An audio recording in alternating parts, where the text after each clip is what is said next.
Hey guys, and welcome back to Franchise Nation. I am your host, Moonlight, so I'm here today to bring you guys some more news for the San Francisco 49ers franchise.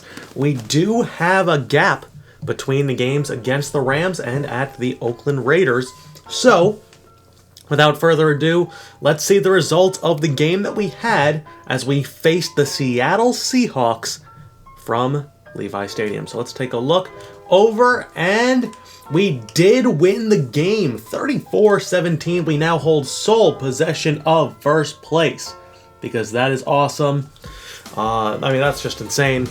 We beat them by a pretty handy score. Let's take a look at the box score. Elgin Armstead did return for this week. So Brady Johns, 277 yards, 3 touchdowns, no picks. 20 for 32 passing, that's 62%. That's not bad at all. Russell Wilson, no touchdowns, no interceptions. Jamal Alden, 19 carries, 95 yards at 5 yards per carry. And Armstead, 16 carries, 66 yards, 4.1. Duke Johnson got some touches. Deontay Jackson got a touchdown. And Brady Johns also had 4 carries in his own right. Bernie Lauderdale led the way, tied with Martavis Bryant for 6 receptions. Bryant had 2 touchdowns, probably working against Richard Sherman in that number 1 wide receiver role that he was playing against Sherman. They wanted to have Nate Hill on the opposite side. Hill, 3 receptions for 41 yards and a touchdown. Kris Arnold, 2 for 29. And Lauderdale, obviously, 6 for 73. Michael Floyd, 6 for 106 for the Seahawks. In terms of blocking, TJ Clemmings allowed a sack. Tackles for a loss, few guys with that. Sadale Hunt and KJ Wright both had a sack. And that is pretty much it. Field goals, both guys made theirs. They punted 5 times, we punted twice. No kick return, touchdowns, whatever. Okay, so we are 4-2. Let's see if there were any injuries that the team suffered in that victory, because we do hold sole possession now of first place. Like I said, we ended the game right before the bye week, and we do suffer 2 more injuries, unfortunately. We're going to lose Felix Grant for the next 2 weeks. Luckily, we have a bye, and we're going to be without Le'Veon Duncan for 3 weeks, as he suffered an upper arm fracture. That's a big blow, but we do have Antonio Moody, which at least, alleviates that pressure in our kick return game a little bit.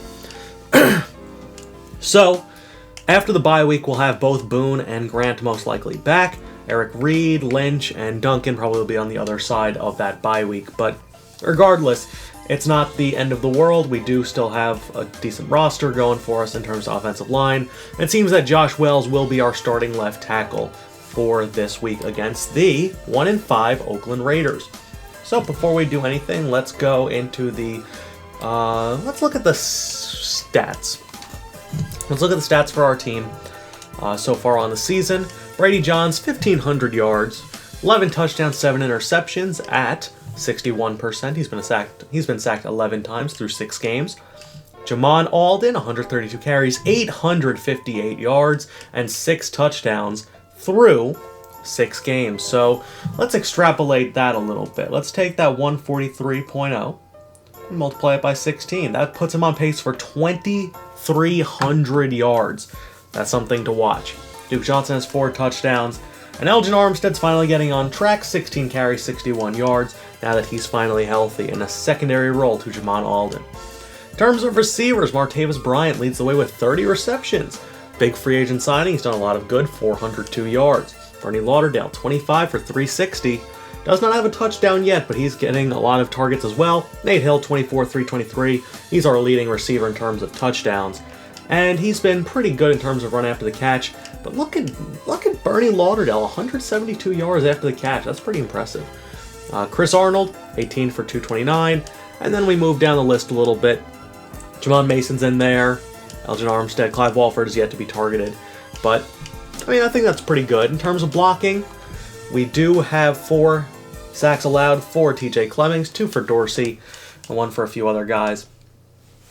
Our leading tackler is Jamal McNeal, followed by Malcolm Jenkins. Eric Reid is still up there despite not playing for many weeks. As you can tell, it's been a big blow not having him. In terms of tackles for a loss, Eric Reid leads the way there as well. Sacks, Aaron Lynch leads the way, so obviously those 2 injuries have been very, very big for us. 3 interceptions, go figure, Eric Reid has 1 of them. Pass deflections, a lot of guys have 2. Catches allowed, the main one is JT Ogletree. Jawan Carey also has a few allowed. And Jamal McNeal already has 3 forced fumbles. That's a lot. In terms of field goal kicking, Brandon McManus is 8 for 9 on the season. And Antonio Moody, Le'Veon Duncan doing their thing. So that's not bad. We have our ups and downs as Derek Carr is the starting quarterback for the Raiders, and he has gotten killed so far this season. 1,158 yards, 1 touchdown, 7 interceptions at 53%. I don't know what's going on in Oakland, but Brandon Oliver leading the way with 5 touchdowns. Deontay Jackson, so another Deontay Jackson, interesting. This no relation, but they're doing their thing. Stedman Bailey, Amari Cooper. Surprised that they haven't been able to get anything more going. Emmanuel Sanders down there. In terms of blocking, could it be the offensive line? Yeah, some 2 rookie tackles definitely make life a little bit more difficult. In terms of tackling, Nico Johnson leads with 71 tackles. I'm riding the cloud. Tackles for a loss is Dan Williams. Sacks, Khalil Mack, 7.5. Alden Smith has 3 interceptions. Sam Shields, 2. Field goal wise, Nick Folk is 91%, so he is 11 for 12. Brandon Fields has 32 punts. That's a lot. No kick return touchdowns and no punt return touchdowns for the Raiders. Let's see what their injuries are looking like so far through the season, because I can't imagine that they're just that bad without a little bit more reason to it. So, like I said, we have those injuries. The Raiders, Brandon Oliver's out 4 or 5 weeks. Emmanuel Sanders is out. He's probably been out for a while. And Ryan Clady is out. So those are 3 pretty big injuries that the Raiders have suffered. I do want to see what their speed is at wide receiver and at all the other positions. So we'll take a look right quick. Raiders. Andre Williams probably be the lead back, which is a little bit scary. That power is always a problem for us. Amari Cooper, Stedman Bailey, Jason Ivory. Not very fast. They don't have a lot of speed at wide receiver. I think Amari Cooper is the only guy who really poses a threat in that regard, but they do have some talent. It'll be interesting to see how we can combat that. Tight end, Austin Seferian-Jenkins, Jason Morrow.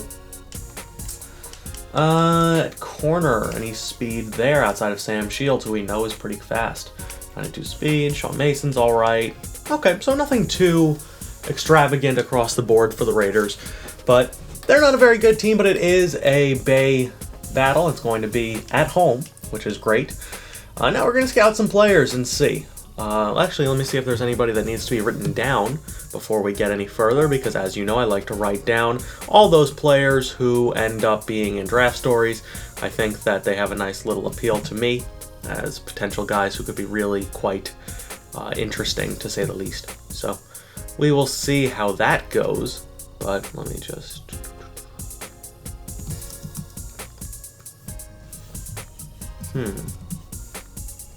Have I been writing it down? No, I've just been bookmarking them, haven't I? Yeah, I've been bookmarking them. So let's see, any draft stories worth mentioning? And the answer is... well, okay. CJ Jackson.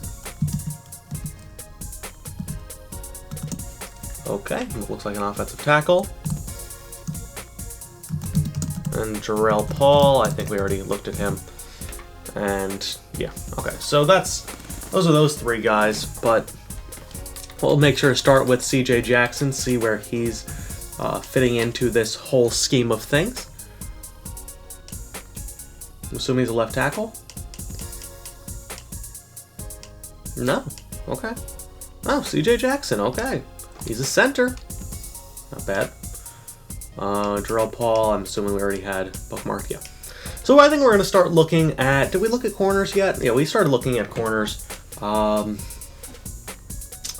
Definitely going to keep looking at corners, see if there's any other guys who can stand out. Ooh. Okay, interesting player.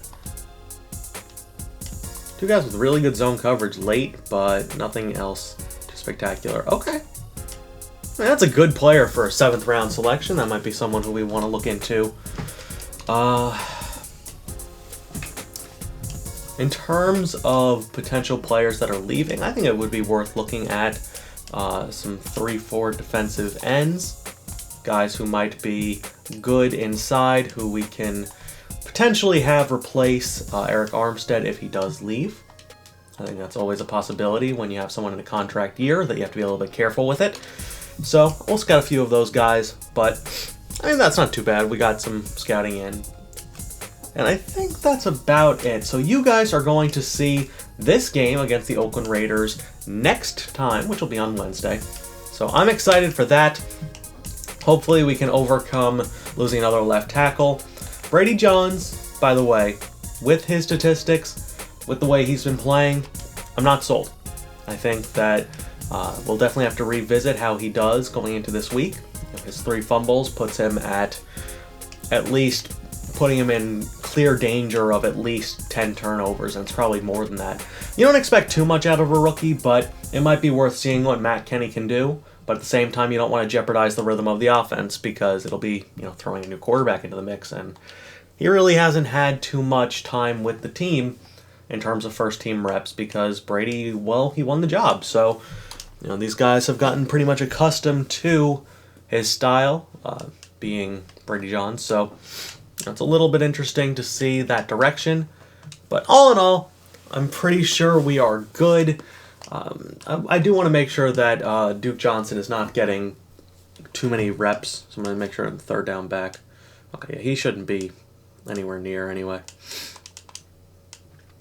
Put him in that 4th role. I don't want him getting carries. It's just not ideal. So Deontay Jackson gets a few more or whatever. But that's about it. So I hope you guys enjoyed. I'm Moonlight Swami, and I'll be talking to you guys later.